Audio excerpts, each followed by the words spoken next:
Bonjour. Aujourd'hui, je voudrais vous proposer une petite réflexion sur quelque chose qui fait partie de la nature humaine et qui est ce qu'on appelle l'avidité et qui est un vrai sujet spirituel parce que c'est l'avidité qui finalement nous resserre dans ce qu'on appelle l'ego. Et j'ai écouté il y a pas très longtemps une leçon inaugurale au Collège de France sur Homo sapiens comme espèce invasive et voilà, qui va toujours plus loin et qui appauvrit le lieu où il est. C'est-à-dire qu'on s'est rendu compte au cours de l'histoire que là où Homo sapiens s'installait, finalement la biodiversité s'écroulait parce qu'il consommait tout ce qu'il y avait et même plus. Heu et puis, voilà, puis après il s'en allait. Bon, le problème c'est que maintenant on a à peu près toute la terre, on a conquis à peu près toute la terre et donc on a des problèmes que j'ai pas besoin de vous expliquer. Ce qui m'intéresse, c'est le côté spirituel de cette histoire. Vous allez me dire quel est le rapport? Ben, il y a un rapport très normal. C'est que, le cette avidité que l'être humain a, Homo sapiens a, c'était évidemment pour sa survie et qu'il fallait accumuler, il fallait saisir, etc. Parce que c'est une espèce assez faible en fait, mais qui a un cerveau développé d'une certaine manière. Et ce qui nous a aidés dans notre développement pour survivre, maintenant ça peut être un frein. C'est ce que décrit très bien un autre professeur enfin, un neurologue très connu, qui a écrit un livre qui s'appelle Le bug humain, que je vous invite à regarder si vous ne l'avez pas déjà lu, parce que il nous montre à quel point nos tendances de base, qui sont dues pour la survie, peuvent être une catastrophe lorsqu'on n'a plus besoin de survivre. Enfin, le fait d'accumuler, le fait de faire de moins en moins, etc. Enfin, c'est très intéressant.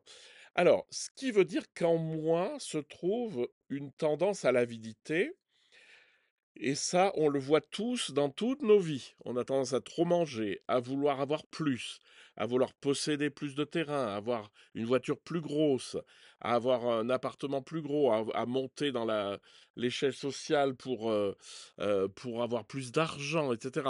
Donc il y a une espèce de soif avide qui est quand même de l'ordre de la survie au départ, mais lorsque c'est laissé à lui-même, c'est pas terrible.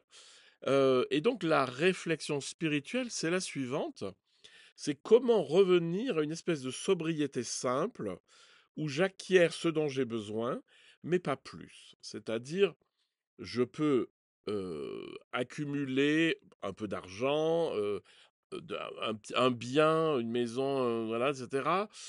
Mais jusqu'où aller? Est-ce que je vais essayer de dominer et de posséder le plus de terrain possible, etc. Et c'est juste, c'est de l'ordre des deux tendances spirituelles connues qui sont de vouloir l'agréable et donc de saisir et de repousser le désagréable, hein. C'est le duo mortel aversion et avidité qui pose des problèmes parce que ça nous occupe beaucoup dans la spiritualité. Et Maître Eckhart va vous parler souvent de l'équanimité. Alors, il ne va pas le nommer comme ça, mais il va dire accueillir ce qui est agréable et ce qui est agréable avec un esprit égal.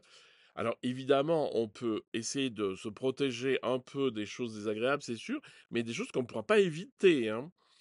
Et puis, de pas trop rechercher non plus euh, des choses qu'on nous propose beaucoup dans la société, c'est-à-dire consommez beaucoup plus que ce que vous avez besoin, vous serez heureux. C'est pas vrai du tout, hein.